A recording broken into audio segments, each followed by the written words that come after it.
Wow! Nanita ganito na kagaling magbasa. Tito Herns na pahanga sa Tres Marias. Mga kababayan, magbigay tayo ng maiksing reaction video. Sana'y nasa mabuti kayong kalagayan sa mga oras na ito. Sa nakaraang upload ni Tito Herns sa kanyang YouTube channel, kahapon. Ang Tres Marias ay nasa bahay lang nag-online class, sa sobrang init ng panahon.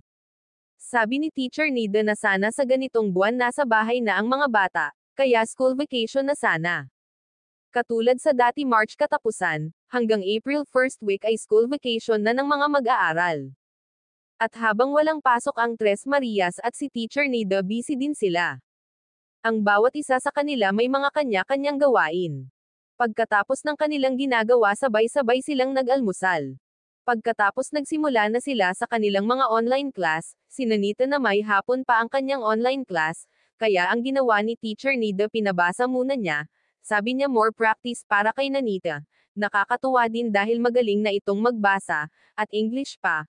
Pasaan at marami ka pang matutunan, at marami ang matutuwa sa iyo dahil nagsumikap ka sa iyong pag-aaral. Sundin mo lang lagi si Nanay Nida at Tatay Herns ninyo para maging maayos ang inyong pag-aaral.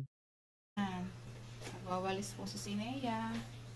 At mag-asynchronous na po sila. Net, si Nini Miley, nakaligo na? Ha?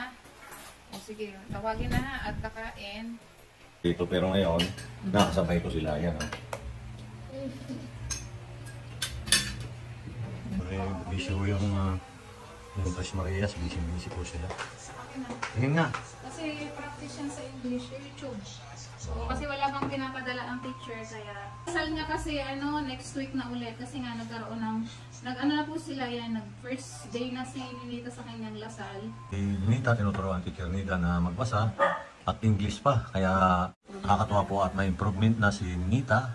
Sana magtuloy-tuloy yan. Od ang full video sa YouTube channel ni Tito Herns TV. Support natin siya. Ganun na rin kay Pugong Be a Hero, Tres Marias, PB Team ng Luzon, Visayas at Mindanao. Ganun na rin sa aking munting channel Elma's Vlog. Paki-support din po. Maraming salamat mga kababayan. God bless us.